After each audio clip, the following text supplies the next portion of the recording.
اب آپ تہجد کے لیے اٹھ رہے ہیں، رات میں اٹھنے میں ایک اٹھنا یہ بھی ہے کہ انسان تہجد کے لیے اٹھے، اور یہ بڑی افضل عبادت ہے، یہ نفل نمازوں میں سب سے افضل نماز ہے، یہ نفل عبادتوں میں سب سے افضل عبادت ہے تہجد، سب سے افضل۔ فرض کے بعد اگر کوئی عبادت سب سے افضل ہے نفل میں تو وہ تہجد کا اٹھنا اور مسلسل اٹھنا اور ہمیشہ پڑھنا۔ اور سلف صالحین کے نزدیک یہی اصول تھا کسی کے نیک اور متقی ہونے کا۔ یاد رکھیں 5 وقتہ نماز ہی نہیں، آج تو 5 وقتہ نہیں ہمارے پاس، بھائی ایک بار نماز کو جاتا مغرب کی، بہت اچھا لڑکا ہے یار، ایک بار نماز کو جاتا، کوئی 2 بار جا رہا تو سبحان اللہ یار 2 بار جاتا کیا بڑی بات ہے، کوئی 3 بار جا رہا تو الحمدللہ، اس سے بڑا کیا ہو سکتا ہے، بھائی تمہارا داماد 3 بار نماز کو جاتا، فرشتہ مل گیا تم کو تو ٹھیک ہے، بولتا ہاں بہت بڑا فرشتہ مل گیا، ہمارا تو ایک بھی نہیں جاتا، ٹھیک۔ اس کے بعد کوئی 4 نمازیں پڑھ لے تو پھر تو سبحان اللہ کو بات ہی نہیں، ظہر اثر مغرب عشاء، اس سے بڑا آدمی نہیں ہو سکتا۔ اور اگر کوئی فجر پڑھتا ہے تو اللہ کا ولی پیدا ہو گیا آپ کے پاس، اس سے بڑا تو ولی نہیں ہے ہم کو۔ فجر کہ تو 4000 کے محلے کی آبادی میں جہاں 4-5 مسجدیں، اس میں سے ایک اس میں 10-10 12-12 لوگ ہوتے ہیں، تو اس حساب سے ایک مسجد کے اندر مشکل سے 100 لوگ ہوتے ہیں۔ 4000 کی آبادی والا مسلم علاقہ، 2000 تو مرد ہوں گے اس کے اندر، لیکن 40 لوگ ہوتے ہیں مسجدوں میں، تو اس کے حساب سے تو بہت بڑا ولی ہے نا، وہ ولی پیدا ہو گیا آپ کو، ٹھیک۔ تو اگر فجر ہو رہی ہے تو پھر تو ولی پیدا ہو گیا۔ ہمارے پاس یہ اصول ہے، صحابہ کے پاس، سلف صالحین کے پاس یہ اصول نہیں تھا، وہ کسی کی فرائض نہیں، فرائض تو واجب ہے، ضروری ہے تجھ پر کرنا، وہ کیا کرتے تھے نوافل لکھتے تھے، اور نوافل میں سب سے پہلے جو تہجد پڑھتا ان کے نزدیک وہ متقی تھا۔ اس کے تعلق سے ایک روایت آتی ہے، امام احمد بن حنبل رحمہ اللہ کے پاس امام شافعی رحمہ اللہ کا گزر ہوا، جب ان سے ملاقات ہوئی تو امام شافعی پہلے مرحلے میں تو ان کے استاد تھے، امام احمد جو تھے یہ جب سیکھ رہے تھے تو اس دور میں امام شافعی سے انہوں نے فن حدیث سیکھا، علم سیکھا حدیث کا۔ لیکن اس کے بعد جب دوسرا زمانہ آیا، مطلب جب امام شافعی چلے گئے ان کو سکھا کے، جب امام احمد بڑے ہو گئے کافی، تو اس کے بعد امام شافعی پھر ان کے پاس آیا اور کہا کہ اب میں تمہاری شاگردگی اختیار کرتا ہوں، اس لیے کہ امام احمد بن حنبل اصول حدیث میں بہت چوٹی اور مہارت تک پہنچ گئے تھے، تو جس کی بنیاد پر امام شافعی بعد میں آ کر ان سے پھر فن حدیث سیکھا۔ مطلب پہلے دور میں یہ ان کے استاد ہے اور دوسرے دور میں یہ ان کے استاد ہے۔ مطلب فرسٹ انسٹنس میں جس شاگرد نے اپنے استاد سے سیکھا، شاگرد اتنا آگے چلے گا علم میں کہ پھر استاد اگلی کلاس میں جو ایڈمیشن لیا تو پھر شاگرد سے سیکھنا پڑا اس کو۔ تو یہ بعد میں آ کر اپنے شاگرد سے استادی اور کہا کہ اب تم مجھ سے آگے جا چکے ہو فن حدیث میں، لہٰذا میں تم سے علم سیکھوں گا۔ اور چونکہ انہوں نے کافی محنت حدیث پر کی اور اپنا جو ہے مسند احمد جو تالیف جو لکھی، جو کہ حدیث کے مجموعے میں سب سے بڑا مجموعہ حدیث کا، جس میں منفرد 30,000 حدیثیں آپ نے جمع کی، یا آپ کتب التسع یا کتب الستہ وہ 6 کتابیں، یا کتب التسع وہ 9 کتابیں بھی جمع کر لے وہ ایک طرف، اور امام مسند احمد بن حنبل کا جو مسند احمد ایک طرف رکھ دیجئے، اس کا پلڑا بھاری ہے۔ اس لیے کہ امام بخاری نے جمع کی جو حدیث ہے 7,500 حدیث اپنی کتاب میں، جس میں صرف 2,222 حدیث ہے جو منفرد ہے، باقی ریپیٹیٹیو ہے۔ جیسے ایک حدیث میں وضو کا بھی ذکر آ رہا، کپڑوں کا بھی ذکر آ رہا، طہارت کا، تو 3 جگہ آتی ہو، وضو کے بیان میں، کپڑوں کے بیان میں، طہارت کے بیان میں، ٹرپل ٹائم ریپیٹ ہو رہی ہو۔ لیکن امام احمد نے صرف منفرد جمع کی، اس لیے کہ ان کی مسند تھی، ٹھیک۔ مسند میں یہ ہوتا ہے کہ آدمی سند کے اعتبار سے جمع کرتا ہے، اس میں ٹاپک کے اعتبار سے حدیث جمع نہیں ہوتی، اور سند واحد منفرد ہوتی ہے اکثر، تو انہوں نے منفرد حدیث ایسے جمع کی۔ تو اس میں 2200 حدیثیں، مشکل 2200 سے 2500، مسلم کے اندر 2000 حدیثیں، ابو داؤد کے اندر 1000 کچھ حدیثیں، تو یہ پورا مجموعہ بھی ایک طرف جمع کر لے حدیث کا، اور صرف مسند احمد ایک طرف رکھ دے تو 30,000 منفرد حدیثیں، اس میں 30,000 منفرد حدیثیں، اور کم و بیش تقریباً حدیث صحیح اور حسن کے درجے تک جاتی ہے، اتنی اچھی روایت۔ تو امام شافعی ان کے پاس آئے، اس استاد شاگرد نے اپنے استاد کو ویلکم کیا، ٹھیک ہے، کھلایا پلایا خوب اچھے سے۔ رات میں اپنے بیٹی سے کہا کہ رات میں پانی گرم رکھنا، استاد جو ہے رات میں جب تو اٹھیں گے تو ہو سکتا تہجد کے لیے پانی ٹھنڈا ہو تو اس سے مسئلہ ہو، تو کہا کہ پانی کو جو ہے گرم کر کے رکھنا۔ اب جب گھر میں کوئی مہمان آتے تو بچوں میں بڑا وہ رہتا، کیا کر رہے، کہاں کھا رہے، کیا پی رہے، کیا بیٹھ رہے، بچے بہت دیکھتے رہتے مہمان کیا کر رہا، اور اگر والدین عزت کر رہے اس مہمان کی تو ان کے لیے مہمان نمونہ آئیڈیل بن جاتا ہے، تو اور دیکھتے ہیں اس کو۔ تو ان کی بیٹی جو تھی امام احمد کی، وہ رات بھر جاگتی رہی کہ امام شافعی اب کیا کیا کرتے، خاص استاد ہے نا میرے والد کے، کیا کیا عبادتیں کرتے خاص۔ مطلب بچوں کو بھی یہ معلوم تھا کہ رات کی عبادت کرتے ہیں تو کچھ خاص ہے، ورنہ فرائض تو ٹھیک ہے وہ تو سب کرتے ہیں۔ اب رات بھر بچی دیکھتی رہی، امام شافعی جو ایک کروٹ سوئے سیدھی، تو سیدھا فجر کی اذان پر اٹھے۔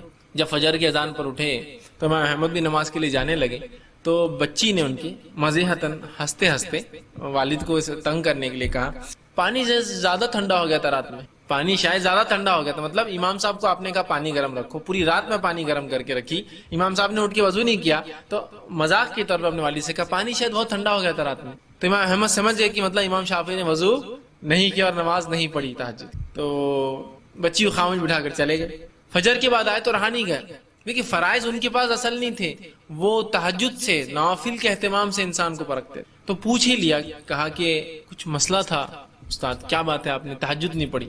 حالانکہ تہجد فرض نہیں ہوتی لیکن پھر بھی متقی و پرہیزگار لوگوں کی علامت ہے. تو کہا آپ نے تہجد نہیں پڑھی، کوئی مسئلہ تھا یا مجھ سے کوئی کوتاہی ہوئی، پانی کیا ہوا؟ اس لیے کہ بچی نے وہ جو مذاق کیا ان کو جواب دینا تھا اس کا. تو کہا نہیں ویسا نہیں تھا، جب میں رات میں تمہارے پاس کھانے کو بیٹھا تو میں مطمئن تھا کہ تمہارا کھانا حلال ہوگا، تو لہٰذا میں عام اعتبار سے جتنا کھاتا ہوں اس سے زیادہ کھا لیا، کہ تو میں مطمئن تھا کہ امام احمد بن حنبل کا رزق حلال ہوگا.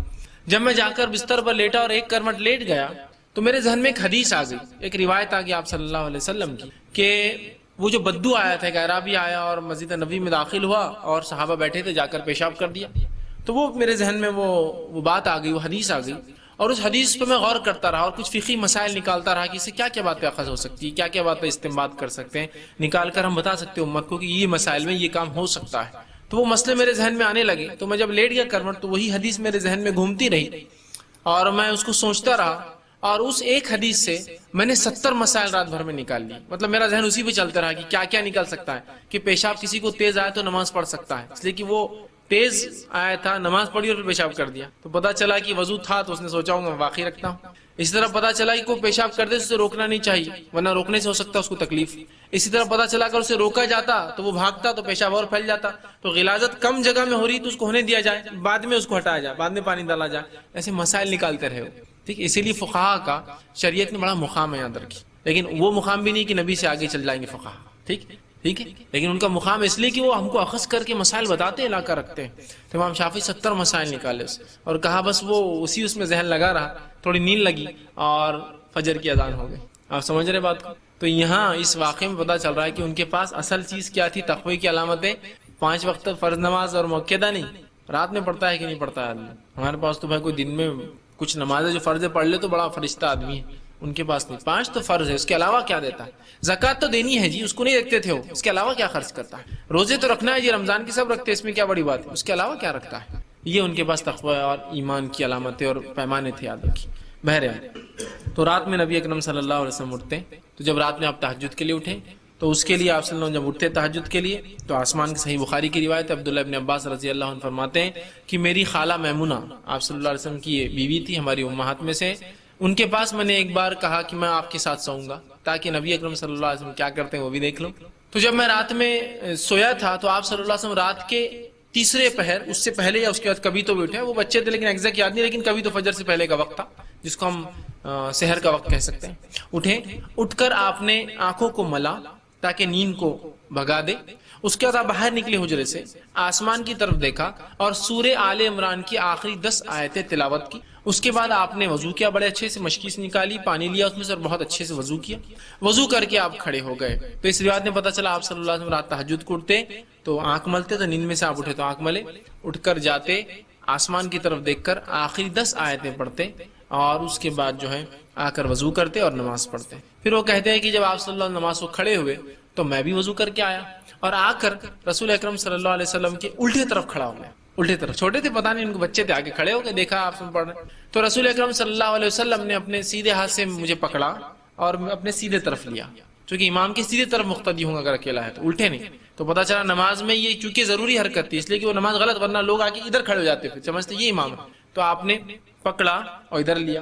تو اس سے پتہ چلا امام نماز میں بھی مقتدی کی اصلاح کر سکتا ہے اگر ضروری ہو اس طرح کی غلطی. دوسرا پتہ چلا نفل نماز جماعت سے ہو سکتی ہے. لوگ پوچھتے نفل نماز جماعت سے ہوتی کیا؟ تو یہ رات کی نماز آپ سے پڑھے تھے، عبداللہ بن عباس آ کے جماعت بنا لی، پیچھے سے آئے خاموشی سے کھڑے ہو گئے. پھر وہ کہتے ہیں میں کھڑا رہا. آپ صلی اللہ علیہ وسلم اتنی لمبی نماز پڑھی کہ سورہ بقرہ پڑھ لی، سورہ آل عمران پڑھ لی، تو میں خاموشی سے نکلا جا کے سو گیا. مطلب کھڑے بھی ہوا، لگا کہ میں پڑھ لوں گا، اتنا لمبا پڑھا کہ میں وہاں سے نکلا اور جا کے پھر سو گیا.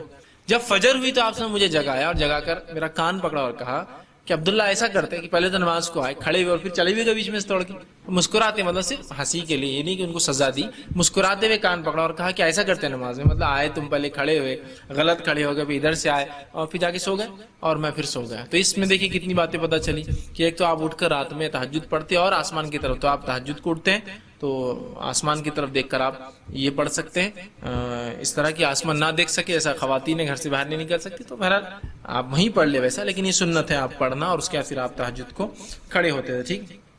تو یہ اس طرح سے جو ہم اگر اٹھتے ہیں تو کریں. اسی طرح اگر آپ صبح اٹھتے ہیں، سمجھ لیجیے کسی نے ایک سوال کیا تھا، رات کے آخری حصے تہجد میں جو بھی دعا مانگی جائے وہ قبول ہوتی ہے. تہجد کی نماز پڑھ کر ہی دعا مانگی جائے تو ہی وہ قبول ہوتی ہے، یا اگر اس وقت ہماری نیند بیدار ہو جائے مگر نماز پڑھنے کے بجائے اپنی جگہ پر لیٹے ہوئے یا بیٹھے ہوئے ہی بغیر وضو کے دعا کی جائے تو کیا وہ دعا قبول ہوتی ہے؟ دیکھیے سب سے پہلی چیز تو آگے انہوں نے پھر لکھا تہجد کی نماز پڑھنے کا بہترین وقت کون سا ہے؟ رات کے 3 بجے سے آخری حصہ رات کا شروع ہوتا ہے. تو کس وقت پڑھنا زیادہ بہتر ہے؟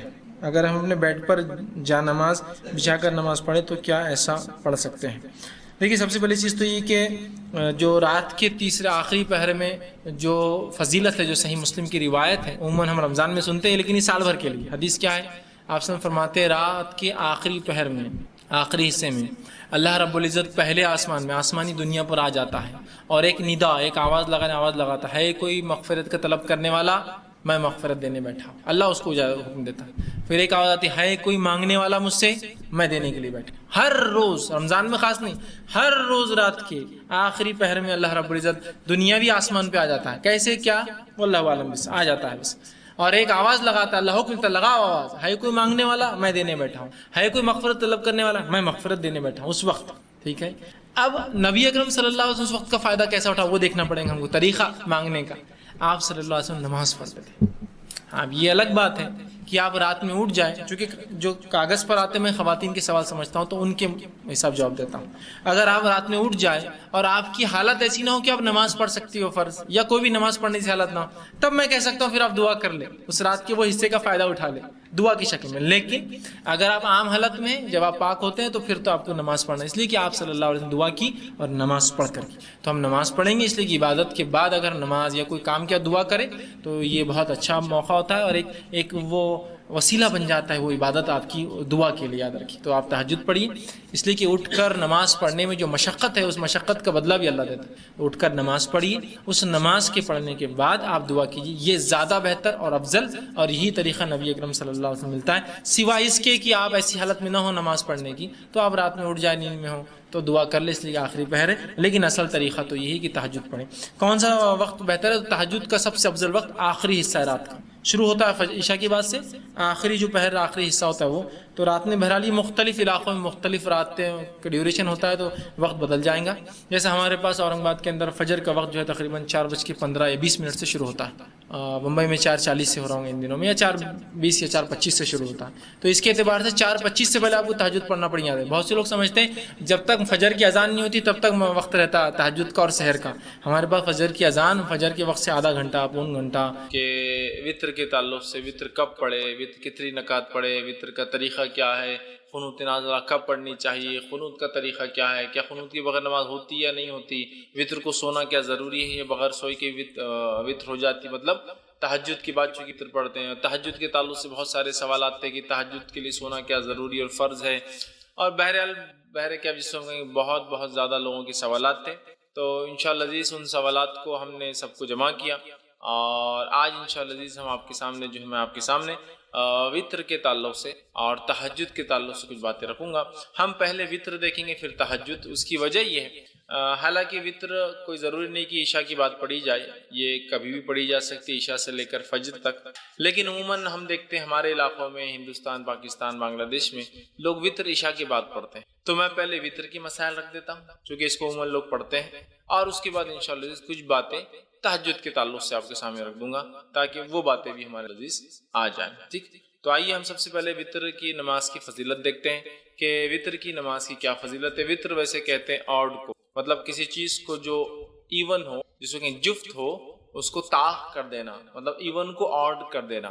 جیسے کہ ہم نماز پڑھ رہے ہیں رات میں اور نماز ہم پڑھتے ہیں 2 4 اس طرح سے ہوتی ہے، 2 2 2 2 جب ملتی جائیں گی تو اس کے بعد وہ ایون نمبر ہو جاتا ہے، جفت ہوتا ہے. تو اس کو طاق کرنے کے لیے، آڈ کرنے کے لیے جو ایک رکعت پڑھی جاتی ہے اس کو وتر کہا جاتا ہے. ٹھیک ہے. تو بہرحال وتر جو ہے ایک مستقل عبادت ہے اور ایک مستقل نماز ہے.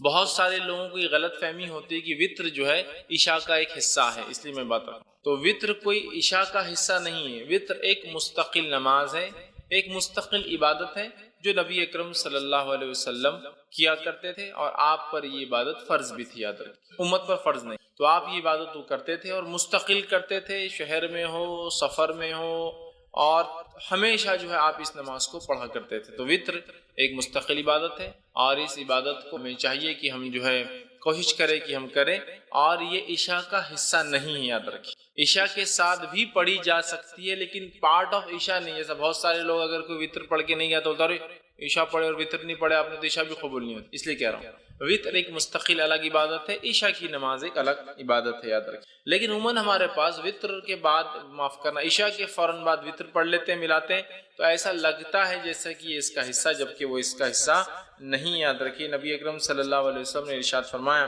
اور یہ جو ہے جامع ترمذی اور جو ہے سنن دارمی کی روایت، آپ نے فرمایا اور کہا اللہ تعالیٰ نے ایک نماز کے ذریعے تمہاری مدد فرمائی ہے، اور وہ نماز وطر ہے، اسے عشاء اور طلوع فجر کے مابین بیچ میں پڑھا کرو۔ اللہ تعالیٰ نے ایک نماز کے ذریعے تمہاری مدد فرمائی ہے تو تم اس نماز کو عشاء کے بعد سے لے کر فجر کے پہلے تک پڑھا کرو۔ تو اس حدیث سے یہ بات واضح ہوگی عشاء کا وطر کا وقت کیا ہے، عشاء کے بعد سے لے کر فجر کے پہلے تک، یہ کس کا وقت ہے، وطر کی نماز پڑھنے کا وقت ہے، اور وطر کی نماز کے ذریعے اللہ رب العزت نے مسلمانوں کی کیا کی، مدد فرمائی ہے، ہیلپ کی ہے، مطلب یہ بہت افضل نماز ہے، ہم کوشش کریں کہ اس نماز کو ہم پڑھا کریں۔ تو یہ نماز مستقل عبادت ہے، عشاء کے بعد بھی پڑھی جا سکتی ہے لیکن عشاء کا حصہ نہیں ہے، اور عشاء سے لے کر فجر کے شروع ہونے سے پہلے تک اس نماز کو ایک انسان کبھی بھی ادا کر سکتا ہے۔ اسی طرح ابو داؤد کی روایت ہے، یہ اس کی فضیلت، اور اس میں تو پہلی روایت میں ایک فضیلت پتہ چلی اور ایک وقت بھی پتہ چلا۔ دوسری ایک روایت جو ابو داؤد کی ہے، ترمذی کی اور نسائی میں بھی یہ روایت آتی ہے، اس حدیث کے الفاظ اس طرح سے، نماز وطر تمہاری جو ہے حضرت علی رضی اللہ عنہ فرماتے ہیں، اور ان کا قول اور بعد میں حدیث بھی اس کے اندر ہے، وہ فرماتے اور کہتے ہیں نماز وطر تمہاری فرض نمازوں کی طرح حتمی تو نہیں، وطر کی نماز تم لوگوں کے لیے فرض تو نہیں جیسا کہ فرض نمازیں ہیں۔ پھر وہ کہتے ہیں لیکن اللہ کے رسول صلی اللہ علیہ وسلم نے اپنایا اور اس کو عمل کیا، اس کو پڑھا اور فرمایا اللہ وطر طاق ہے، اللہ وطر ہے، طاق ہے، آڈ ہے، اور آڈ کو پسند کرتا ہے، واللہ وطر ویحب الوطر، اللہ آڈ ہے اور آڈ کو پسند کرتا ہے، اللہ آڈ مطلب اللہ ایک ہے اور آڈ ڈیجٹس کو پسند کرتا ہے، اس لیے نبی اکرم صلی اللہ علیہ وسلم کا عمل اگر آپ دیکھیں تو آپ اکثر عمل کو آڈ کرتے تھے، 1 3 5، یہاں تک کہ آپ کھانے میں ویسے ہی کرتے تھے، کھجور کھاتے تو 1 کھاتے، 1 سے زائد ہوتے تو 3 کھاتے، 3 سے زائد کھاتے تو 5 کھاتے۔ چونکہ آڈ نمبرز کی خصوصیت یہ ہے کہ جب اس کو ڈیوائیڈ کیا جاتا ہے تو اس کا ریمائنڈر ہمیشہ 1 ہوتا، تو اللہ چونکہ آڈ ہے، 1 ہے، تو وہ پسند کرتا ہے۔ تو اس نے فرمایا، حضرت علی فرماتے ہیں کہ آپ یہ نماز تو فرض تو نہیں ہے، حضرت علی کے قول خود واضح ہے، لیکن آپ کو فرماتے ہیں کہ رسول اللہ صلی اللہ علیہ وسلم فرمایا اللہ وطر ہے، طاق ہے، پھر فرمایا اور اکائی طاق محبوب رکھتا ہے، پسند کرتا ہے۔ اے اہل قرآن مطلب اے مسلمانوں وطر کو پڑھا کرو، وطر کو پڑھا کرو، تو گویا حکم بھی ہے وطر کے پڑھنے کا، تو لہٰذا ہمیں وطر پڑھنے میں کوتاہی نہیں کرنی چاہیے اور وطر کو اپنا معمول بنا لینا چاہیے۔ آپ عشاء کے بعد سے لے کر فجر تک کبھی پڑھ سکتے ہیں، یہ مستقل ایک نماز ہے، کوئی ضروری نہیں کہ عشاء کے بعد ہی پڑھے جائے، عشاء کے بعد سو کر اٹھ کے پڑھیے، یا آپ جاگ رہے ہیں تو بعد میں سوتے وقت پڑھیے، آپ کے اوپر ڈیپینڈ ہے بہرحال۔ تو یہ کوئی وہ نہیں ہے کہ آپ عشاء کے ساتھ ہی پڑھیں، لیکن عشاء کے بعد سے لے کر فجر تک، فجر کے پہلے تک آپ اس کو کبھی بھی پڑھ سکتے ہیں۔ اسی طرح جو ہے ابو داؤد کی، نسائی کی اور جو ہے ابن حبان، دارقطنی اور دیگر حدیثوں میں جو الفاظ آتے ہیں اس میں سے ایک لفظ یہ الوتر حق، وطر حق ہے، مطلب وطر ضروری ہے، وطر کو پڑھا کرو، بلا وجہ چھوڑا نہ کرو، تاکید ہے۔ دوسری کی روایت میں فرمایا اور کہا الوتر حق علی کل، وطر حق ہے ہر مسلمان کے اوپر، مطلب اے مسلمانوں وطر تم پر حق ہے، جتنا ہو سکے وطر کو پڑھا کرو۔ تیسری کی روایت میں فرمایا اور کہا الوتر حق ولیس بواجب، وطر حق ہے، ضروری ہے لیکن واجب نہیں ہے۔ ٹھیک، تو یہاں دیکھیے نبی اکرم صلی اللہ علیہ وسلم تاکید کر رہے ہیں وطر کے تعلق سے، اور یہ تاکید کر رہے ہیں کہ وطر واجب نہیں ہے لیکن اس کو پڑھا کرو اس لیے کہ وہ حق ہے۔ تو اوپر کی روایتوں میں جو حق ہے کہ الفاظ بار بار آ رہے ہیں، اس سے یہ بات بڑی اہم نماز ہے، بلا وجہ چھوڑنا نہیں چاہیے، کوشش کرنا چاہیے کہ اس کو جتنا ہو سکے اتنا پڑھا جائے، لیکن یہ بات یاد رکھ لیجیے نماز واجب نہیں، چونکہ آپ سمجھ کی خود حدیث ہے وطر حق ہے لیکن یہ جو ہے واجب نہیں ہے، ضروری نہیں ہے۔ اور یہ بات میں اس لیے بھی رکھ رہا ہوں کہ بہت سارے لوگ یہ سمجھتے ہیں کہ اگر وطر نہ پڑے عشاء کی بعد تو عشاء نہیں ہوئی، اس لیے بھی رکھ رہا ہوں۔ وطر ایک مستقل الگ عبادت ہے، لیکن وہ عشاء کے ساتھ پڑھی جا سکتی ہے، لیکن وہ عشاء کا پارٹ نہیں ہے، اس کے نہ پڑھنے سے عشاء میں کوئی کمزوری نہیں آتی ہے، ٹھیک ہے؟ یہ بتانا میرا مقصود تھا۔ تو وطر کو پڑھنا چاہیے، یہ حق ہے، یہ ضروری ہے، بہت اہم ہے، لیکن یاد رکھیے واجب نہیں ہے۔ تو لہٰذا جو شخص استطاعت رکھتا ہو ضرور کوشش کرے کہ وطر کی نماز کو بھی وہ ادا کرے۔ اسی طرح جو ہے ابو داؤد اور مستدرک حاکم کی ایک روایت ہے، نبی اکرم صلی اللہ علیہ وسلم فرمایا کہا وطر حق ہے، اور جو شخص وطر نہیں پڑھتا ہے وہ ہم میں سے نہیں۔ مطلب اس وطر کی اہمیت، وطر کی نماز کی اہمیت بتاتے ہوئے نبی اکرم صلی اللہ علیہ وسلم کیا فرما رہے ہیں؟ وطر کو پڑھا کرو، اس لیے کہ حق ہے، اور جو وطر نہ پڑھے وہ ہم میں سے نہیں۔ مطلب یہ ہوا کہ بلا وجہ وطر کو نہیں چھوڑنا چاہیے، بلا وجہ کوتاہی نہیں کرنا چاہیے، جتنا ہو سکتا ہے اتنا کوشش کر کے وطر کو ضرور ہم لوگ پڑھے، لیکن یہ نماز واجب نہیں ہے۔ انشاءاللہ آگے میں اس کی تفصیلات رکھوں گا۔ خود اوپر کی ایک روایت میں وضاحت بالکل ہو گئی کہ وہ حق ہے لیکن واجب نہیں ہے، لیکن وہ اتنی اہم نماز ہے کہ زور دینے کے لیے، ایمفسائز کرنے کے لیے نبی کریم صلی اللہ علیہ وسلم فرمائے وہ حق ہے بول کر، جو وطر نہ پڑھے وہ ہم میں سے نہیں، مطلب بلا وجہ وطر کی نماز کو چھوڑنے والا ہم میں سے نہیں، مطلب وہ غلط کام کرتا ہے، اسے چاہیے کہ وطر کو ادا کیا کرے اگر طاقت استطاعت سہولت ہو تو۔ اسی طرح جو ہے نبی اکرم صلی اللہ علیہ وسلم فرماتے ہیں، یہ طبرانی کی دارقطنی کی روایت آپ نے فرما کہا، مسند احمد میں بھی یہ روایت آتی ہے، اور آپ نے فرما کہا 3 چیزیں میرے لیے فرض ہے، تمہارے لیے تطوع کا لفظ یعنی سنت ہے۔ 3 چیزیں میرے لیے واجب ہے، فرض ہے، میں اس کو کرتا ہوں، اور تمہارے لیے یہ چیز جو آپ سے فرماتے سنت ہے۔ کیا کیا ہے؟ قربانی، آپ نے فرمایا قربانی نبی کے فرض تھی، ہمارے لیے سنت ہے۔ دوسرا فرمایا نماز وطر، نماز وطر نبی کریم صلی اللہ علیہ وسلم کے لیے فرض تھی، ہمارے لیے سنت ہے۔ اور تیسرا فرمایا فجر کے پہلے کی 2 رکعتیں، فجر کی 2 رکعت نماز، یہ دوسروں پر آپ نے فرمایا سنت ہے، مطلب تطوع ہے، لیکن میرے لیے یہ چیزوں کو اللہ نے واجب کر دیا، فرض کر دیا۔ تو اس سے بھی وطر کی اہمیت پتہ چلتی ہے کہ کتنی اہم ہے۔ اسی طرح جو ہے نبی اکرم صلی اللہ علیہ وسلم کا جو معمول تھا وہ یہ تھا، آپ وطر کی نماز کو کبھی نہیں چھوڑتے تھے، آپ کو یہاں تک کہ سفر میں بھی وطر کی نماز پڑھتے ہوئے دیکھا گیا۔ مطلب وطر کی نماز کو نبی اکرم صلی اللہ علیہ وسلم نے اپنا معمول بنا دیا تھا، اور آپ سفر میں بھی، حالانکہ سفر میں قصر ہوتا ہے، جمع بھی ہو سکتی ہے، نمازیں ملائی بھی جا سکتی ہے، 2 نمازیں فجر اپنے وقت پر، ظہر اثر ایک ساتھ پڑھ سکتے ہیں آپ، چاہے ظہر کے وقت میں چاہے اثر کے وقت میں، مغرب عشاء ایک ساتھ پڑھ سکتے ہیں، چاہے مغرب کے وقت میں چاہے عشاء کے وقت میں، تو گویا 3 وقت میں 5 نمازیں ہوتی ہے، اور اس میں بھی قصر کا آپ کو موقع ہے، مطلب نمازیں ہاف ہو جاتی ہے، فجر 2 کی 2 رکعت ہوتی ہے فرض، ظہر کی 4 کی 2 ہو جاتی ہے، عصر کی 4 کی 2 ہو جاتی ہے، مغرب کی 3 ہوتی ہے، اور عشاء کی 4 کی 2 ہو جاتی ہے۔ مطلب فرض میں بھی قصر ہے، لیکن نبی اکرم صلی اللہ علیہ وسلم نے اس حالت میں بھی جو ہے وطر کو پڑھا، وطر کو پڑھا۔ تو وطر کی نماز اس سے پتہ چلتا ہے بڑی اہمیت کے حامل ہے۔ اب وطر کی نماز کیا ہے، اس کا حکم کیا ہے؟ سنت ہے، واجب ہے، موقدہ، جیسے ہمارے پاس جو عموماً چلن ہے واجب الوطر بولتے ہیں۔ وہ کیوں؟ وہ جو حدیث میں نے اس سے پہلے آپ کے سامنے رکھی کہ جو وطر نہ پڑے وہ ہم میں سے نہیں ہے، تو اس سے پتہ چلا رہی ہے تو بہت اہم ہے، ورنہ مسلمان نہیں ہے وہ شخص۔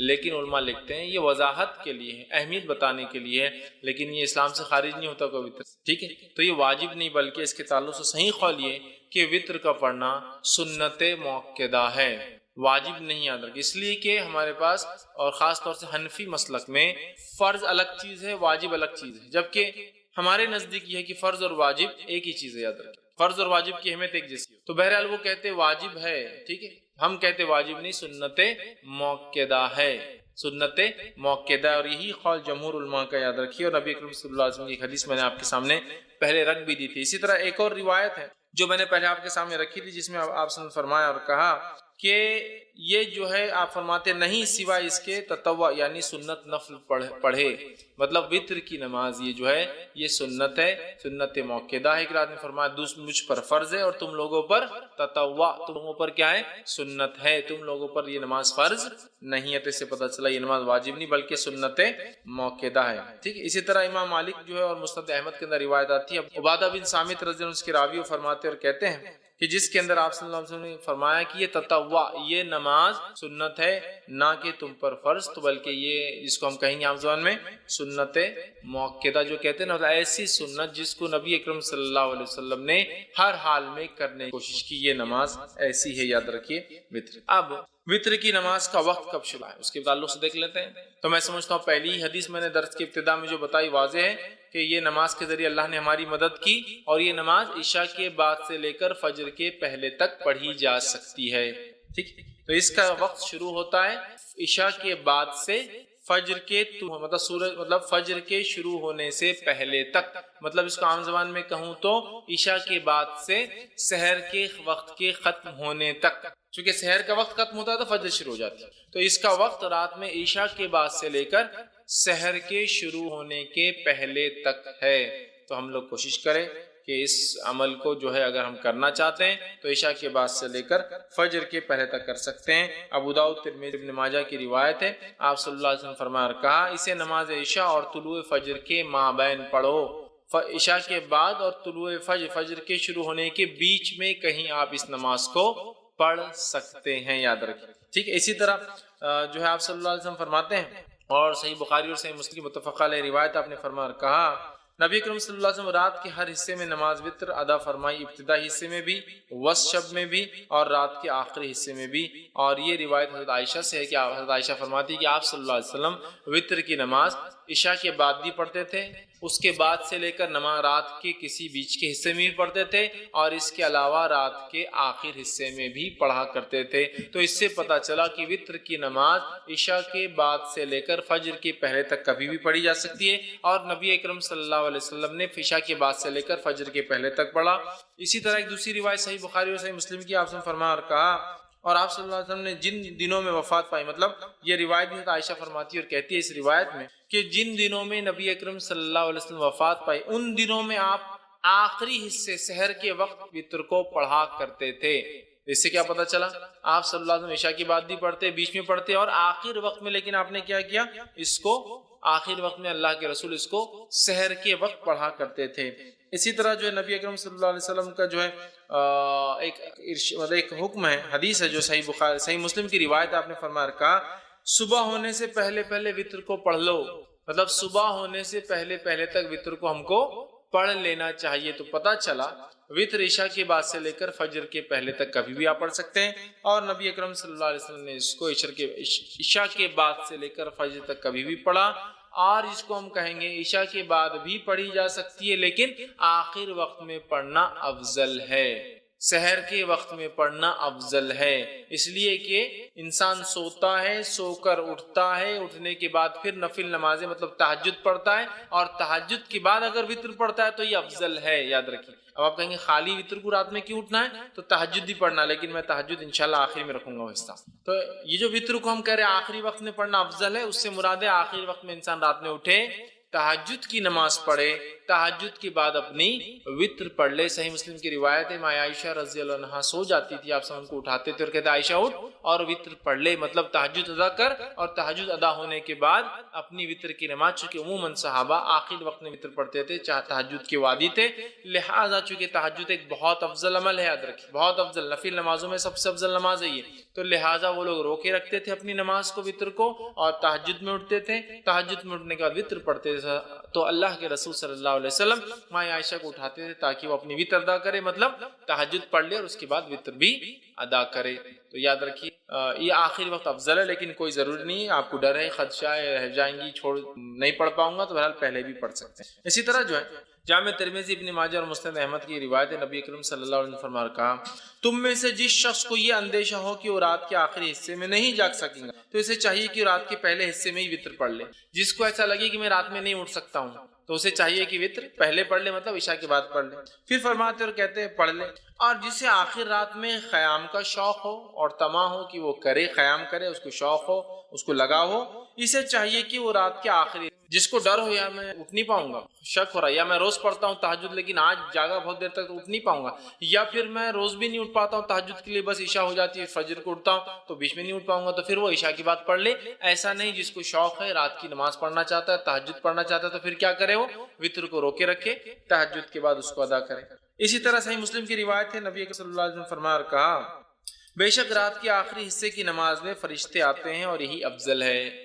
رات کے آخر حصے میں نماز کے وقت فرشتے حاضر ہوتے اور یہ افضل ہے۔ تو پتہ چلا تہجد کو آخر وقت میں پڑھنا، سحر کے وقت پڑھنا، فجر سے پہلے پڑھنا افضل ہے، اور اسی طرح وتر کو بھی سحر کے آخر وقت میں پڑھنا، یا رات کا آخری حصہ تیسرا پہر ہوتا ہے جس سے فجر پھر شروع ہو جاتی ہے، اس کے بعد اس سے پہلے پڑھنا افضل ہے، چونکہ اس وقت فرشتے حاضر ہوتے ہیں۔ تو اسی سے میں نے کہا افضل تو آخر حصے میں ہے، لیکن عشاء کے بعد بھی فوراً اسے ادا کیا جا سکتا ہے، یاد رکھیں فوراً ادا کیا جا سکتا ہے۔ اسی طرح جو ہے صحیح بخاری اور صحیح مسلم کی ایک روایت ہے، ابو ہریرہ رضی اللہ عنہ فرماتے اور کہتے ہیں میرے خلیل مطلب نبی اکرم صلی اللہ علیہ وسلم، خلیل مطلب بہت جگری گہرا دوست، تو فرماتے ہیں میرے خلیل نبی اکرم صلی اللہ علیہ وسلم مجھے خاص طور پر 3 باتوں کی وصیت فرمائی ہے، 3 باتوں کی مجھے تاکید کی۔ پہلا، میں ہر مہینے کے 3 روزے رکھوں، ایام 20 کے روزے جو کہ 13، 14 اور 15 تاریخ چاند کے حساب سے اس کے روزے رکھوں، یا آپ نے ان کو تاکید کی چاند کی جو ہے 13، 14 اور 15 تاریخ کو میں روزے رکھوں۔ اسی طرح آپ نے فرمایا کہا صلاۃ الضحیٰ یعنی چاشت کی 2 رکعتیں نماز پڑھوں۔ اسی طرح فرماتے اور کہا یہ کہ سونے سے پہلے میں وتر پڑھ لیا کروں، مطلب سونے سے پہلے پڑھ لیا کروں، مطلب انسان سونے سے پہلے وتر پڑھ سکتا ہے، اور ہم جانتے ہیں وتر رات کی آخری نماز ہوتی ہے اور تہجد کے بعد ہوتی ہے، تو لہٰذا کوئی انسان بغیر جاگے بغیر سوئے بھی تہجد پڑھ سکتا ہے۔ یہ جواب ہے۔ بہت سے لوگ بولتے ہیں نا تہجد کے لیے سونا ضروری ہے، افضل ہے سو کر اٹھ کر پڑھنا، اس لیے کہ اٹھنا، مشقت کرنا، وضو کرنا، ٹھنڈا اور گرم پانی کا مسئلہ ہوتا ہے رات میں پھر بھی کرنا، یہ افضل ہے لیکن ضروری نہیں ہے، یاد رکھیں۔ بہت سے لوگ بولتے ہیں ارے تم تو سوئی نہیں تو تہجد کیسے پڑھیں گے؟ آپ نے کیا فرما رہے ابو ہریرہ رضی اللہ عنہ کو کہ سونے سے پہلے وتر پڑھ لینا، مطلب اگر تم سونے کا ڈر ہو کہ صبح نہیں اٹھ پاؤں گے تو وتر پڑھ کر سونا، اور صحابہ ظاہر سی بات ہے تہجد کی بھی عادت ہے، یہ تو کوئی جلدی بھی پڑھ سکتا ہے تہجد، یاد رکھیں، یا پھر بغیر سوئے کی بھی رات بھر جاگ لیا کسی کاز کی کسی وجہ سے، ریزن کی وجہ سے، تو پھر میں تہجد پڑھ کر سو سکتا ہوں، ٹھیک ہے۔ اب ایک انسان نے تہجد کی نیت، مطلب مثال کے طور پر آج اس نے ارادہ کیا کہ میں سو جاتا ہوں، اس لیے کہ تہجد کا ارادہ نہیں، اب اگر رات کے آخری نیند جاگ گئی، سمجھ لیجئے رمضان کا مہینے ہم لوگ وتر کا بھی اہتمام تہجد کا بھی کرتے ہیں، اب یہ سوچا کہ رات میں تو وتر پڑھ لی اور سو گیا، اب تہجد میں اٹھا تو وتر تو آخری نماز ہونا چاہیے رات کی، وتر نماز آخری ہونا چاہیے رات کی، تو اب میں کیا کروں؟ کیا میں ڈبل وتر پڑھوں رات میں اٹھ کے؟ مطلب میں نے وتر پڑھا اور سو گیا، بہت سے لوگ سوال کرتے ہیں ہم وتر پڑھ کے سو جاتے ہیں پھر کیا کریں؟ تو وتر پڑھ کر اگر آپ سو گئے ہیں اور رات میں نیند ہوشیار ہو جائے اور تہجد پڑھنا چاہے تو آپ صرف تہجد پڑھیں گے، وتر کو آپ ڈبل نہیں پڑھیں گے، اس لیے کہ ایک رات میں 2 وتر نہیں ہو سکتی ہے۔ اس تعلق سے آپ سن کی حدیث ہے، ابو داؤد جامع ترمذی اور نسائی کی جو ہے سنن نسائی کی روایت ہے، آپ نے فرمایا کہا ایک رات میں 2 وتر نہیں ہوتی۔ دوسری کی روایت نے فرمایا جو کہ بخاری کی حدیث فرمایا رات کی اپنی آخری نماز وتر کو بناؤ، وتر کو رات کی آخری نماز بناؤ، مطلب وتر تہجد کے بعد پڑھی جانا چاہیے، لیکن اگر کوئی شخص اس ڈر سے وتر پڑھ کر سو جائے کہ میں صبح شاید نہیں اٹھ پاؤں گا اور سو جائے اور پھر ہوشیار ہو جائے تہجد کے وقت، تو اسے وتر کو نہیں پڑھنا ہے، صرف تہجد پڑھنا ہے۔ لیکن کوئی انسان اس کو روز کا معمول نہ بنا دے کہ روز تہجد پڑھتا ہے لیکن وتر پڑھ کے سو جاتا ہے پھر تہجد پڑھتا ہے، روز کا معمول نہیں۔ اگر میں روز اٹھ کر تہجد پڑھنے کا عادی ہوں تو پھر میں وتر کو اپنی آخری نماز بناؤں گا۔ ایک غلط فہمی جو ہوتی ہے ہندوستان پاکستان میں یہ بھی ہے کہ اس کو عشاء کا حصہ سمجھتے ہیں تو عشاء کے بعد پڑھ کے سو جاتے ہیں، پھر تہجد میں اٹھتے ہیں، تہجد پڑھ کے پھر اس میں ایک وتر پڑھتے ہیں، کیونکہ حدیث میں نا 11 رکعتیں پڑھتے تھے تو پھر کیا کرتے، پھر سے ایک وتر پڑھتے، تو ایک رات میں 2 وتر نہیں ہوتی۔ وتر کو آخری نماز بنانا ہے، تو جس کو ڈر ہے کہ صبح نہیں اٹھ پائیں گا اور وہ پڑھ کر سو جائے اور اٹھ جائے کبھی کبھار تو وہ تہجد پڑھ لے سکتا ہے، لیکن روز جو تہجد پڑھتا ہے وہ شخص جو اپنے وتر کو روکے رکھیں گا، پھر رات میں اٹھیں گا، تہجد ادا کریں گا، تہجد کی ادا کرنے کے بعد پھر وہ اپنی وتر کی نماز کو ادا کریں گا۔ اس بات کو ہم یاد رکھیں، چونکہ اسے آخری نماز بنانا چاہیے، اور اگر کوئی سو جائے پڑھ کر اٹھ جائے تو پھر وتر دہرانے کی ضرورت نہیں ہے، صرف وہ تہجد کی نماز پڑھ لے۔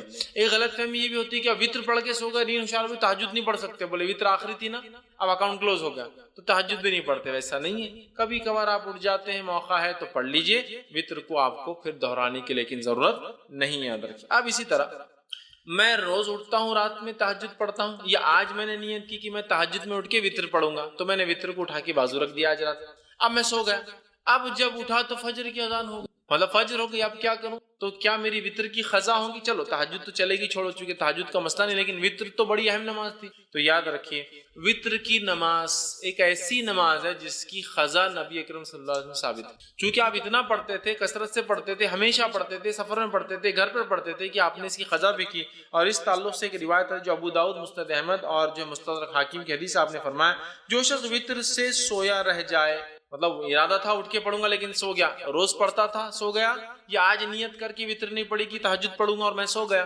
تو آپ فرماتے ہیں جو شخص وطر سے سویا رہا، سو جائے یا بھول جائے، اب یاد ہی نہیں رہی آج وطر پڑھا نہیں پڑھا، مطلب جاگتا تو رہا لیکن بھول گیا، بھول جائے، تو وہ انہیں صبح کے وقت یا پھر جب یاد آ جائے پڑھ لے۔ تو پھر وہ شخص اسے صبح کے وقت اور جب یاد آ جائے، حالانکہ وطر کب پڑھنا ہے؟ صبح سے پہلے، فجر سے صبح چالو ہو جاتی ہے، فجر سے پہلے پڑھنا ہے، لیکن جو شخص سویا رہا یا بھول گیا وہ کیا کرے؟ وطر کو صبح پڑھ لے یا جب یاد آ جائے جب پڑھ لے۔ اس سے پتہ چلا وطر کی نماز کی قضا ہو سکتی ہے، لیکن روز کا معمول نہیں ہو سکتا ہے۔ جیسے روز فجر چھوٹتی تو اسی قضا کرتے، وطر روز چھوڑ کے نہیں ہو سکتا ہے۔ لیکن اگر چھوٹ جائے آدمی آج ارادہ کر کے سویا تھا کہ تہجد پڑھوں گا، وطر چھوڑ دیا تھا، تو پھر صبح نیند ہوشیار ہونے کے بعد وطر پڑھ لے، چاہے فجر میں اٹھے وقت ہو تو پڑھ لے، پھر فجر کی نماز پڑھے، یا فجر کا وقت ہے تو پھر فجر پڑھ لے، اور اس کے بعد سورج نکلنے کا، اگر نکلنا شروع ہو تو انتظار کرے، اور نکلنے کے بعد صبح میں پڑھ لے۔ تو اس سے پتہ چلا وطر کی نماز کو قضا بھی کیا جا سکتا ہے، لیکن معمول نہ ہو، بلکہ جو ہمیشہ پڑھتا اور چھوٹ جائے تو، ورنہ آپ جو ہمیشہ ہی کریں گے اس کی قضا ویسا نہیں، یہ فرائض میں سے نہیں، یاد رکھ، ٹھیک ہے۔ لیکن میں نے آج نیت کیا کہ وطر پڑھوں گا، مطلب تہجد پڑھوں گا، وطر پڑھوں گا، یا میں روز تہجد پڑھتا ہوں اور وطر پڑھتا ہوں اور آج بھول گیا، تو اس کی قضا ہو سکتی ہے، یاد رکھ، ٹھیک ہے۔ اب آئیے وطر کی رکعتیں کتنی، وطر کی نماز سے کتنی رکعتیں ہوں؟ تو وطر کی نماز صحیح بخاری اور صحیح مسلم کی روایت ہے، اب سنن نسائی ہے، مستدرک حاکم ہے، بیہقی ہے، اور اتنی ساری حدیثیں آتی ہیں جس کے اندر آپ صلی اللہ علیہ وسلم سے وطر کی نماز 1 رکعت، وطر کی نماز 3 رکعت، وطر کی نماز 5 رکعت، وطر کی نماز 7 رکعت اور وطر کی نماز 9 رکعت ثابت ہے، اور کچھ روایتوں میں وطر کی نماز 11 رکعت اور 13 رکعت بھی ثابت ہے، لیکن زیادہ مشہور اور معروف چیز جو ہے وہ 1 رکعت، 3 رکعت، 5 رکعت، 7 رکعت اور 9 رکعت معروف، لیکن کچھ علماء نے 11 بھی ثابت کی ہے اور 13 بھی ثابت، لیکن اس میں تھوڑا سا شبہ یہ ہے کہ وہ 11 تہجد کے ساتھ تھی اور 13 تہجد کے ساتھ فجر کی 2 تھی، اس لیے میں وہ نہیں لے رہا ہوں، لیکن 9 رکعت تک تو بالکل ثابت ہے۔ لیکن ہمارے پاس چلن کس چیز کا ہے؟ کیا چیز مشہور اور معروف ہے؟ ہم لوگوں کے پاس جو ہے 3 رکعت مشہور، کوئی ایک پڑھ لے تو بھی وہ خارج ہو جاتا ہے، مطلب دھکے پر لوگ اسلام سے خارج ہو جاتے ہیں، مسلک سے خارج ہو جاتے ہیں، بے دین ہو جاتے ہیں۔ 1 رکعت بھی ثابت ہے، لیکن 3 معروف، لیکن 3 ضروری نہیں، یاد رکھیے، 1 بھی، 3 بھی، 5 بھی، 7 بھی اور 9 رکعتوں تک پڑھ سکتے ہیں۔ اب آئیے ایک کے بعد ایک ہم دیکھتے ہیں یہ نماز، اس کی دلیل اور اس کے بعد اس کا طریقہ، یہ 1 کیسی پڑھیں گے، 3 کیسی پڑھیں گے، 5 کیسی پڑھیں گے، 7 کیسی پڑھیں گے اور 9 رکعت کیسے پڑھیں گے، ٹھیک ہے۔ جو آدمی کی جیسی سہولت، صحت، حالات کے اعتبار سے 1 پڑھے، 3 پڑھے، 5 پڑھے، 7 پڑھے، 9 پڑھے، ٹھیک ہے۔ یہ تہجد کی رکعتوں کے علاوہ ہے۔ تہجد کی رکعتیں کتنی؟ انشاءاللہ تہجد پورا الگ سے ایک چیپٹر ہے، وہ لوں گا جب بتاؤں گا۔ اب آئیے 1 رکعت کے تعلق صحیح بخاری صحیح مسلم کی روایت ہے، نبی اکرم صلی اللہ علیہ وسلم رات کی نماز جو ہے 2 رکعتیں کرتے تھے، اور جب جو ہے آپ نے فرمایا تمہیں صبح ہونے کا اندیشہ ہو تو اسے 1 رکعت کر لو، مطلب آپ صلی اللہ علیہ وسلم فرمایا، کہا جب آپ سے پوچھا گیا تو آپ نے فرمایا رات کی نماز 2 رکعتیں کر کے ہیں، مطلب 2 کر کے پڑھنا چاہیے۔ پھر آپ نے فرمایا جب تمہیں صبح ہونے کا ڈر ہو تو کیا کرو؟ پھر 1 رکعت ادا کر لو۔ تو اس سے پتہ چلا 1 رکعت بھی وطر پڑھی جا سکتی ہے۔ اسی طرح ابو داؤد، سنن نسائی اور سنن ابن ماجہ کی روایت ہے، آپ صلی اللہ علیہ وسلم نے وطر ہر مسلمان کا حق کہا، مطلب ثابت ہے، کرنا چاہیے۔ جو شخص 5 رکعتیں پڑھنا چاہے وہ 5 پڑھ لے، جو شخص 3 پڑھنا چاہے پسند کر 3 پڑھ لے، اور پھر جو صرف 1 ہی وطر پڑھنا چاہے تو وہ 1 ہی پڑھے۔ اس حدیث میں کتنے لفظ آگے؟ 5 پڑھنا چاہے 5 پڑھے، 3 پڑھنا چاہے 3 پڑھے، 1 ہی پڑھنا چاہے تو 1 ہی پڑھے۔ تو 5 کے لفظ حدیث میں آ گئے، 3 کے لفظ حدیث میں آ گئے اور 1 کے لفظ حدیث میں آ گئے، تو 1 رکعت بھی وطر پڑھی جا سکتی ہے۔ اسی طرح بہت سارے صحابہ کا عمل تھا، جس میں سے ایک معروف ہے، جیسا کہ جو ہے معاویہ بن ابی سفیان رضی اللہ عنہ، یہ جو ہے 1 رکعت ہی ہمیشہ پڑھا کرتے تھے، ٹھیک۔ اب اسی طرح 3 رکعت والی روایت ہم دیکھ لیتے ہیں۔ تو اسی طرح جو ہے صحیح بخاری اور صحیح مسلم کی روایت ہے، عائشہ رضی اللہ عنہا فرماتی اور کہتی ہیں نبی اکرم صلی اللہ علیہ وسلم قیام اللیل کرتے، رات کی نماز پڑھتے، اور پھر آخر میں 3 رکعت ادا کرتے، ٹھیک، 3 رکعت ادا کرتے اور 3 رکعت وتر پڑھتے قیام اللیل کے بعد. تو اس روایت میں آ گئے 3 کے الفاظ، تو 3 پڑھی جا سکتی. اسی طرح صحیح مسلم کی، جامع ترمذی کی اور سنن نسائی کی روایت آپ نے فرمایا، حضرت عائشہ فرماتی ہے آپ قیام اللیل کرتے، پھر آپ نے 3 وتر پڑھتے تھے. مطلب آپ سے پہلے قیام اللیل کرتے، اس کے بعد 3 وتر پڑھتے تھے. تو یہاں 3 کے لفظ آ گئے. اسی طرح نبی اکرم صلی اللہ علیہ وسلم 5 رکعت بھی ثابت ہے، جو میں نے آپ کے سامنے رکھی، جیسا کہ صحیح بخاری کی روایت ہے اور صحیح مسلم میں بھی روایت متفق علیہ. حضرت عائشہ رضی اللہ عنہا فرماتی ہے آپ نے فرمایا کہا کہ نبی اکرم صلی اللہ علیہ وسلم رات کو 13 رکعتیں پڑھا کرتے اور ان میں سے 5 وتر ہوتے اور آپ صلی اللہ علیہ وسلم ان 5 وتر کے مابین بیٹھتے تھے، بیٹھتے نہ تھے بلکہ صرف آخر میں تشہد کرتے تھے. ٹھیک، تو اس سے پتہ چلا کہ جب کوئی انسان وتر پڑھے اور 1 رکعت پڑھتا ہے تو ظاہر سے 1 رکعت کے بعد وہ قاعدہ کرے گا.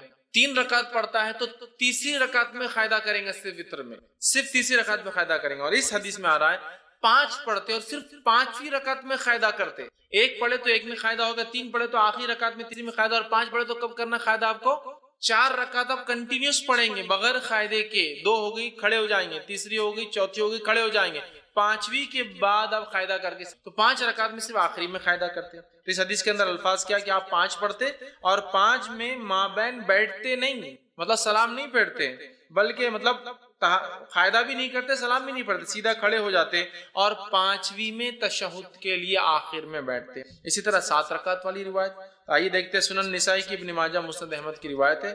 عائشہ رضی اللہ عنہا فرماتی اور کہتی ہے نبی اکرم صلی اللہ علیہ وسلم کبھی 7 اور کبھی 5 وتر پڑھتے تھے اور ان سب کے درمیان میں سلام و کلام سے فصل نہیں کرتے تھے. مطلب پوری رکعتیں 5 یا 7 ایک ساتھ پڑھتے تھے اور بیچ میں سلام بھی نہیں کرتے اور بات بھی نہیں کرتے. فصل مطلب گیپ نہیں دیتے تھے، کنٹینیوسلی پڑھتے تھے. تو 7 رکعتیں پڑھنا ہے تو 7 رکعتوں میں کیا کرنا پڑے گا آپ کو؟ سلام کب کرنا پڑے گا؟ 7th رکعت میں، تیسری میں آخری تیسری رکعت میں، 5ویں میں آخری 5ویں رکعت میں، 7ویں میں آخری 7ویں رکعت میں آپ قاعدہ کریں گے. اب آئیے 9 رکعت والی روایت دیکھ لیتے ہیں. تو صحیح مسلم کی روایت ہے، ابو داؤد کی، سنن نسائی کی، مسند احمد کی روایت ہے. نبی اکرم صلی اللہ علیہ وسلم کے تعلق سے ماں عائشہ رضی اللہ عنہا فرماتی اور کہتی ہے آپ صلی اللہ علیہ وسلم نے 9 رکعتیں پڑھی، اس طرح پڑھتے کہ ان کے مابین صرف 8ویں رکعت میں تشہد کے لیے بیٹھتے. تو پتہ چلا 9 رکعت پڑھنے کا طریقہ تھوڑا سا الگ ہے باقی سے. 3 رکعت میں تیسری رکعت میں قاعدہ، 5 رکعت میں 5ویں رکعت میں قاعدہ، 7 رکعت میں 7ویں رکعت میں قاعدہ، 9 رکعت میں 8ویں رکعت میں قاعدہ، پھر کھڑے ہو کے 1 رکعت اور پھر 9ویں رکعت میں قاعدہ. 9 رکعت والی وتر اگر آپ پڑھتے ہیں تو 8 کنٹینیو پڑھیں گے، 8ویں رکعت میں قاعدہ کریں گے، پھر کھڑے ہوں گے، سلام نہیں پھیریں گے، پھر 9ویں رکعت پڑھ کے 9ویں رکعت میں قاعدہ. مطلب 9 رکعت میں 2 قاعدے ہیں. 7 رکعت میں 1 قاعدہ، 5 رکعت میں 1 قاعدہ، 3 رکعت میں 1 قاعدہ، 1 رکعت میں تو 1 ہی قاعدہ ہوں گا ظاہر سی بات ہے. لیکن 9 رکعت والی نماز میں 8ویں میں قاعدہ اور 9ویں میں 1 قاعدہ. تو آپ یہ نماز کو 9 رکعت تک پڑھ سکتے تھے. میں اس کے آگے اور بھی روایتیں نہیں رکھوں گا آپ کے سامنے، 11 اور 13 کی، تھوڑا سا اس میں کنفیوز بھی ہوتا ہے، لیکن 9 رکعت تک بالکل علماء کے بغیر کسی اختلاف کے اتنی باتیں ثابت ہیں. لیکن اس سے زائد بھی کو پڑھتا ہے تو اس کو برا نہیں کرنا، چونکہ اس میں اختلاف ہے اور بہت سارے آثار ملتے ہیں کہ ایسا صحابہ نے کیا. ٹھیک ہے، تو 9 رکعت کا طریقہ میں نے آپ کو 9 رکعت تک ہم نے دیکھ لیا. اب وتر کی جو ہے ادائیگی کا طریقہ کیا ہوں، اس کو کیسے ادا کیا جائے گا؟ تو وتر کو ادا کرنے کا طریقہ یہ ہے کہ آپ رات میں اٹھیں گے اور تہجد پڑھیں گے.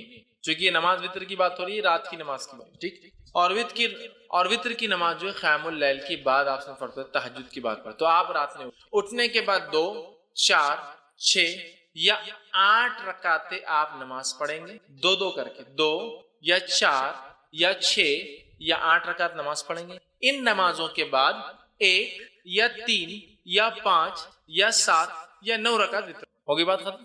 یہ طریقہ ہے. پہلے آپ تہجد کے لیے اٹھیں گے، تہجد کی نماز پڑھیں گے جو کہ 2 یا 4 یا 6 یا 8 رکعت زیادہ سے زیادہ. یہ پڑھنے کے بعد آپ 1 رکعت یا 3 رکعت یا 5 رکعت یا 7 یا 9 رکعت پڑھیں گے. یہ اس کا پڑھنے کا طریقہ ہے. یاد رکھیے، طریقہ یاد رکھیے، اور یہی یاد رکھیے، درست چیزیں یاد رکھیے کہ ہم جو ہے اس طرح سے اس نماز کو ادا کرے تہجد کے بعد. اب جو سب سے مشہور طریقہ ہے وتر کا وہ 3 رکعتیں ہیں، جو ہمارے پاس بھی چلتا ہے، تو اس کو تھوڑا سا اور ڈیٹیل میں جاتے ہیں. سب سے مشہور طریقہ جو وتر کا ہے وہ 3 والا ہے. وہ کیوں؟ حضرت عائشہ کی وہ روایت یاد کیجئے موطا امام مالک کی کہ نبی اکرم صلی اللہ علیہ وسلم رمضان یا غیر رمضان 11 رکعتوں سے زیادہ نہیں پڑھتے تھے. تو تو 11 رکعت میں 8 رکعت تہجد کی اور 3 رکعت وتر کیا. تو 3 پڑھنا سب سے مشہور طریقہ ہے. اب یہ 3 پڑھنے کا طریقہ کیا ہے؟ اس طریقے سے اس 3 رکعت کو پڑھنے کے 2 طریقے ہیں. میں سمجھو آپ زیادہ کنفیوز نہیں ہو رہے ہیں, ہر چیز کلیئر کرتے ہوئے جا رہے ہیں. 3 رکعتوں کو پڑھنے کے 2 طریقے. 2 طریقے کیا ہیں؟ 2 سلام سے 3 رکعت یا 1 سلام سے 3 رکعت. تھوڑا اس کو اور وضاحت کرتا ہوں. 2 سلام اور 2 قاعدے سے 3 رکعت یا 1 سلام اور 1 قاعدے سے 3 رکعت. طریقہ بتاتا. پہلا طریقہ, آپ نماز وتر لیے کھڑے ہوئے, آپ نے تکبیر کہی, ہاتھ باندھ لیا. اب آپ نماز پڑھتے ہیں 2 رکعت. 2 رکعت نماز ختم ہونے کے بعد قاعدہ کرتے ہیں. قاعدے کے بعد آپ السلام علیکم السلام علیکم. کتنی رکعت ہوئی؟ 2. پھر 2 کے بعد آپ کھڑے ہوتے 1 رکعت کی نیت سے. پھر آپ رکعت باندھتے ہیں, 1 رکعت پڑھ کے قاعدہ کرتے السلام علیکم ورحمۃ اللہ السلام علیکم ورحمۃ اللہ. 3 رکعت وتر, 2 سلام اور 2 قاعدے سے. 2 سلام ہے, 2 کے بعد سلام پھیر دیا, مطلب قاعدہ بھی ایک زیادہ ہوا, یہ بھی ہوا. اس کے بعد 1 رکعت پڑھی, 1 قاعدہ کیا, 2 سلام 2. دوسرا طریقہ 1 سلام اور 1 قاعدے سے.